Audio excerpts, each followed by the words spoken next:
5:29 से ज्येष्ठा नक्षत्र आरंभ हो रहा है। तो ज्येष्ठा अष्टमी की जो पूजा है वो 5:29 के बाद में कीजिएगा, और दुर्वाष्टमी की जो पूजा है वह है शाम को 5:29 से पहले कीजिएगा। तो उस समय अनुराधा नक्षत्र है, और अनुराधा नक्षत्र में की गई दुर्वाष्टमी की यह पूजा वह अपने आप को बहुत ज़्यादा विशेष हो जाती है। 30 तारीख की रात्रि में ही अष्टमी लग जाएगी। 31 को पूरे रात भर अष्टमी है, जो कि 1 तारीख को भोर में यानी आधी रात्रि पर 12:57-58 तक यह अष्टमी रहेगी। पंचांग ऐसा ही बोल रहा है? हाँ जी, आधी रात्रि तक है। तो अब मैं आपको दुर्वाष्टमी की बात कर रहा हूं कि दुर्वा अष्टमी है क्या, इसके बारे में आप सुन लीजिए। ग्रंथ मेरे सामने रखा है, तत्रैव भाद्र शुक्ल अष्टम्याम दुर्वाष्टमी व्रतम भविष्य। अभी तो सबको पता है कि भादों के शुक्ल पक्ष की अष्टमी को राधाष्टमी के ही नाम से जाना जाता है, लेकिन हम आपको भविष्य पुराण से कहते हैं कि अष्टमी 3 प्रकार से मानी जाती है और तीनों की पूजा ये अलग अलग है। राधाष्टमी के बारे में हमने आपको बता दिया, ज्येष्ठाष्टमी के बारे में भी बता दिया, और ये आप वीडियो को सुन लीजिएगा। ज्येष्ठाष्टमी के बारे में ये बताया है, नारी के गर्भ में संतान समाप्त हुई है, संतान हो नहीं रही है, या किसी का बहुत बड़ा धन का नुकसान हो गया है, उसके लिए ज्येष्ठाष्टमी की कितनी बड़ी पूजा की महिमा और मैया का स्वरूप कैसा है, ये हमने इसके पिछली वीडियो में आपको निवेदन कर दिया। अब हम आपको दुर्वाष्टमी के बारे में बता रहे हैं, सुनिए ध्यान से। तत्रैव भाद्र शुक्लाष्टम्याम दुर्वाष्टमी व्रतम भविष्य। आप तुलसी तपोवन यूट्यूब चैनल के माध्यम से पूरे कार्यक्रम को आप सुनिए। तत्रैव भाद्र शुक्लाष्टम्याम दुर्वा अष्टमी व्रतम भविष्य अत्र सा पूर्वाग्रायम श्रावणी दुर्गा नवमी दुराष्टमोत्नाशिनी। कहते हैं कि ये दुर्वा अष्टमी है, वो नवमी में नहीं पढ़नी चाहिए, ये सप्तमी में भले ही पड़ जाए, लेकिन यह नवमी में ना पड़े, नवमी में ना पड़े। ये कुछ बातें हैं, उनका ध्यान रखिए। ऐसे ही अभी आपको ज्येष्ठाव्रती के बारे में बताया, वो नवमी में पड़ जाए, कोई दिक्कत की बात नहीं है। इसमें यही बस ध्यान देने की जरूरत है। पूर्व विद्या तो कर्तव्य, पूर्व विद्या में ये अष्टमी मनाई जाए। तो शुक्लाष्टमी तिथियो तो मासे भाद्रपदे भवेद। ये दुर्वाष्टमी थी विज्ञान उत्तराशा विधीयते। ये भादों की शुक्ल पक्ष की अष्टमी में पड़ने वाली यह अष्टमी बड़ी अद्भुत है। ध्यान रखना, दुर्वा अष्टमी तुषा कार्या ज्येष्ठा मूलम च वर्जेत। ये 2 नक्षत्र में इसमें पूजा मत कीजिए, एक है मूल नक्षत्र और एक है ज्येष्ठा नक्षत्र। ये मूल और ज्येष्ठा में पूजा कर ली जाए तो इसमें बहुत बड़ी हानि हो जाती है, इसमें यह भी वर्णन किया गया है। इसलिए मैं आपको कह रहा हूं, यतु मुहूर्ते रोहिणी अष्टम्याम पूर्वा वा यदि वा परा, या अनुराधा में रोहिणी में इसको बहुत अद्भुत माना गया, लेकिन मूल और ज्येष्ठा में यह व्रत बिल्कुल भी नहीं करना चाहिए। अब इसमें कुछ सामग्रियां है।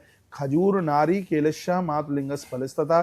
खजूर और नारिकेल कहते हैं नारियल, यह पूजा में जरूर रखिएगा। और यह पूजा कैसे की जाए और क्यों की जाए ये जरूर सुन लीजिएगा।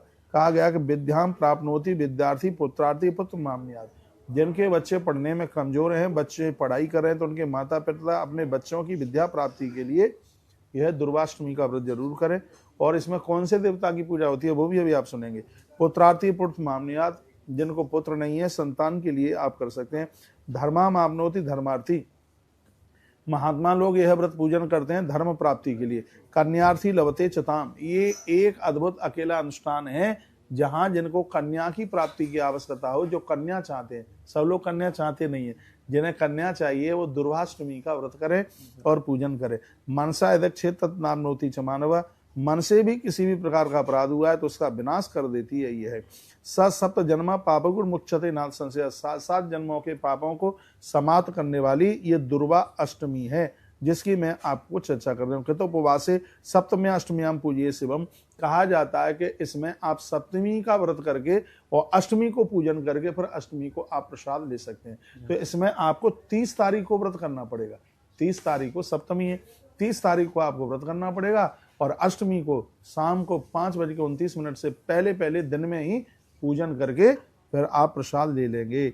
दुर्वा समेतम विपेंद्र दद्द अक्षत फलई सुभई। यह है दुर्वा और चावलों के साथ में पूजा होती है।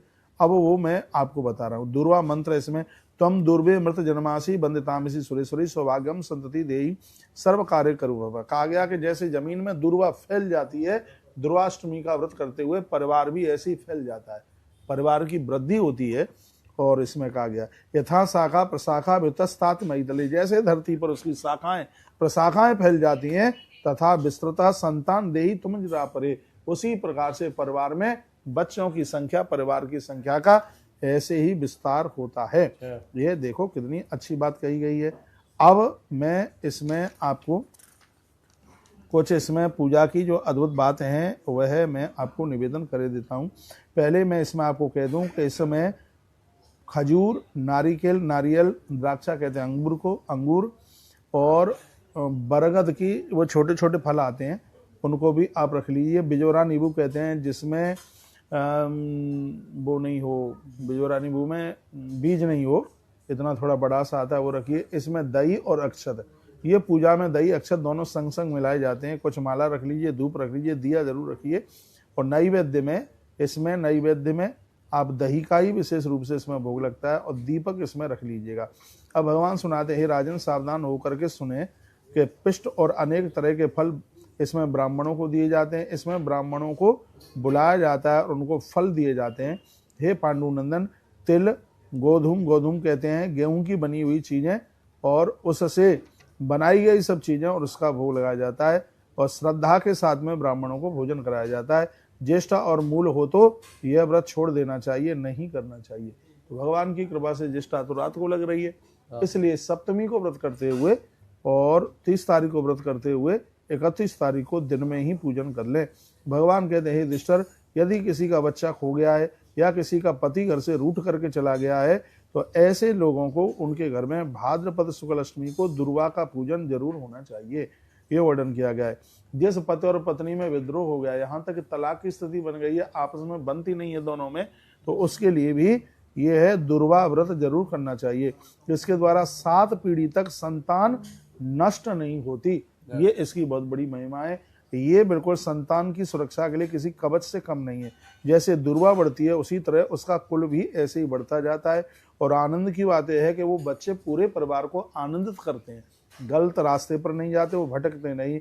यह है दुर्वा अष्टमी के व्रत की यह इतनी बड़ी महिमा इसमें यह बताई गई है।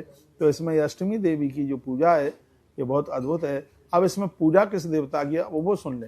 कहा जाता है कि एक पटे के ऊपर, पूरे पटे के ऊपर दुर्वा बिछा ली जाती है और उसके ऊपर शिवलिंग और भगवान गणेश जी की प्रतिमा रखी जाती है और दुर्वा के द्वारा भगवान शंकर और भगवान गणपति का पूजन होता है। इसमें भगवान शंकर के शिवलिंग का पूजन पंचामृत से उनको निलाया जाता है और इसमें बिल्कुल बगल में गणेश जी रखे होते हैं, गणेश जी का इसमें पूजन होता है। इसमें पूरा इसमें बिछौना आसन पूरा का पूरा दुर्वा का ही लगाया जाता है और इसमें 21 दुर्वा गणेश जी के ऊपर और 108 दुर्वा भगवान महादेव के ऊपर चढ़ाई जाती है। और सबसे आनंद की बात है कि इसमें चावल सीधा नहीं चढ़ाया जाता गणेश जी के ऊपर, दही में मिला करके चावल उनके ऊपर छोड़ा जाता है। ये इसकी विधि है। ये दुर्वाष्टमी की विधि हमने आपको सुनाई। न तस्य क्षयमाप्नोति संतति सप्तपौरुषी, यदि किसी ने दुर्वाष्टमी का व्रत किया है, पूजा की है, तो 7 जन्मों तक उसके घर में संतान की हानि नहीं होगी। नंदते व्रतते नित्यम यथा दुर्वा तथा कुलम, जैसे दुर्वा बढ़ती है ऐसे कुल खानदान बढ़ता है। तो ये हमने दुर्वाष्टमी का व्रत आपको बता दिया। एक ही अष्टमी में 3 व्रत हैं, राधाष्टमी, ज्येष्ठाष्टमी और दुर्वाष्टमी, और तीनों की हमने वीडियो डाल दी है और हमें विश्वास है कि जरूर आपकी समझ में आया होगा। बहुत बहुत धन्यवाद है आपके लिए और ऐसे हमारे साथ जुड़े रहिए।